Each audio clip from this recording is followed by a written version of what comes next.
মানুষ সার্ভিস করলে বাইকের সমস্যা কমে, আর আমি সার্ভিস করলে বাইকের সমস্যা বাড়ে। তো কি সমস্যাটা হয়েছে দাঁড়ান আপনাদের সাথে একটু শেয়ার করি। তার আগে আমি এখান থেকে একটু ঘুরি, পিছনে কিছু নাই।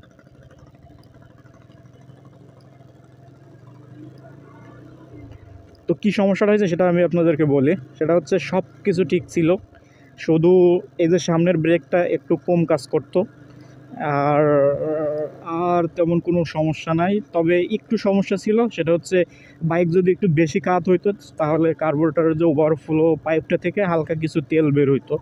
এটা ছিল হচ্ছে মূল সমস্যা। আর এই সমস্যাটা হওয়ার কারণ ছিল, আমি যখন কুয়াকাটা থেকে আসি তখন হচ্ছে 500 টাকার ফুয়েল নিয়েছিলাম কুয়াকাটার আশেপাশে থেকে কোনো একটা ফুয়েল পাম্প থেকে। তখন হচ্ছে ওই ফুয়েলটা খুবই বাজে ফুয়েল বাজছে, আর ওই ফুয়েলটার কারণে আমার রাইডিং এক্সপিরিয়েন্সটাই একেবারে একটা বাজে অভিজ্ঞতার শিকার হয়েছি। কারণ ওই ফুয়েলটা একদম নষ্ট একটা ফুয়েল ছিল।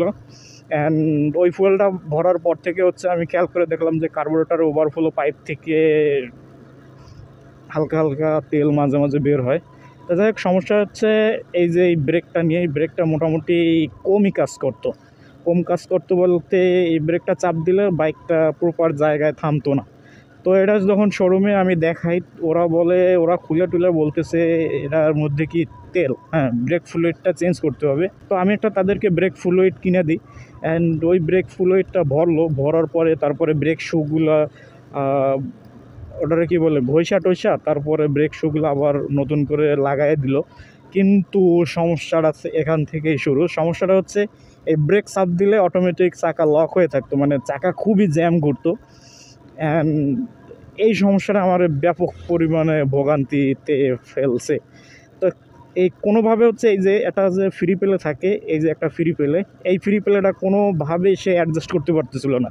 ব্রেকটা একদম এখান থেকে একদম টাইট হয়ে গেছে, ব্রেকটা যেখান থেকে শুরু হবে ওখান থেকে হচ্ছে ব্রেকটা টাইট। আর ব্রেক শুগুলো হচ্ছে ডিস্কের সাথে একদম দাঁতের মতন কামড়ায় দুই পাশে ধরে রাখছে। আর বাইক রাইড করলে ডিস্ক হেভি গরম হইতো। তো পরের দিন বিকেলবেলা আবার শোরুমে নিয়ে যাই। অ্যান্ড নিয়ে যাওয়ার পরে তারা বলতেছে, তারা একটু দেখে বলতেছে যে এখানে যে বকেট আছে এই জায়গাটা, এই বকেট নাকি নষ্ট হয়ে গেছে। অ্যান্ড পরে জিজ্ঞেস করলাম যে বকেটের দাম কত, তো শোরুম থেকে বলতেছে 1600 টাকা দাম। আমি তো আকাশ থেকে পড়লাম, আমার নতুন সব কিছু, কোনো সমস্যা নাই, শুধু হচ্ছে ব্রেক চাপ দিলে একটু ব্রেকটা কম কাজ করতো, কোনো সমস্যা ছিল না। আমার মনে হয় শুধু ব্রেকটা ঘষা দিলেই হইতো। তো এখন তো আমার কাছে তখন ওই সময় এত টাকা ছিল না। পরে কি করা যায়, পরে ওইটারে তারা খুব আপ্রাণ চেষ্টা চালাইলো, অ্যান্ড চেষ্টা চালাইয়ে তারা ব্যর্থ হইলো, কোনোভাবেই হচ্ছে এটারে অ্যাডজাস্টে আনতে পারতেছে না। এখন কি করার উপায়, পরে এক পর্যায়ে বিরক্ত হয়ে তাদের কাছে চলে আসলাম। অ্যান্ড আরেকটা সমস্যা ছিল হচ্ছে এই যে ব্রেকটা চাপ দিলে এই ব্রেকটা এই মাঝখানে এসে দাঁড়ায় থাকতো, এই পাশে হাত দিয়ে ঠেলে তারপরে এই ব্রেকটারে সরাই দেওয়া লাগতো। অ্যান্ড এটা যখন চাপ দিতাম তখন ওই যে ব্রেক লাইটটা জ্বলেই থাকতো, ওইটা নিভতো না। এরপরে হচ্ছে আমি একটা লোকাল মেকানিকের কাছে যাই, অ্যান্ড সেও অনেক চেষ্টা করার পরেও তারপরে দেখি যে সেম, কোনোভাবেই কোনো উপকারে আসতেছে না। তারপরে হচ্ছে যেটা করলাম সেটা হচ্ছে আমি একটা bucket, copy bucket, master copy, সেই বাকেটটা আমি একটা 250 টাকা দিয়ে কিনলাম। কি হইলো এখানে,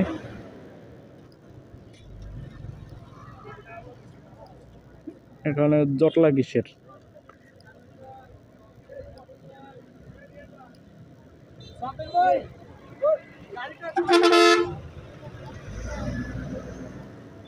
কি আর জটলা কি আর, হ্যাঁ সামনে পুলিশের গাড়ি, চেক টেক হয় নাকি? চেক করা উচিত। তবে মজার বিষয় হচ্ছে আমাদের এখান থেকে এই টোলে বাইক ধরে না। যখন আমি কুয়াকাটা গেছিলাম তখন ছোটো ছোটো ব্রিজেও 5 টাকা 10 টাকা করে টোল দিয়ে আসতে হয়েছে। তো যেখানে ছিলাম আমরা, যেটা বলতেছিলাম সেটা হচ্ছে তারপরে ওই বাকেটটা যখন আয়না এখানে সেট আপ করি তখন দেখতেছি যে এই বাকেটটার সাথে জায়গার সাথে ওই জিনিসটা, ওই বকেটটা ঠিক মতন সেট আপ হইতেছে না। এখন তার এক মহা মুসিবতে তারপরে হচ্ছে ওই বাকেটের রবার টবারগুলো খুইলা এই পুরন বাকেটের সাথে লাগাইয়ে যখন ওইটার নতুনভাবে আবার ফিটিং করা হইলো, তারপরে দেখলাম যে আলহামদুলিল্লাহ ফিটিংটা হয়ে গেল এবং ব্রেকের পারফরমেন্সটা আবার ব্যাক চলে আসলো।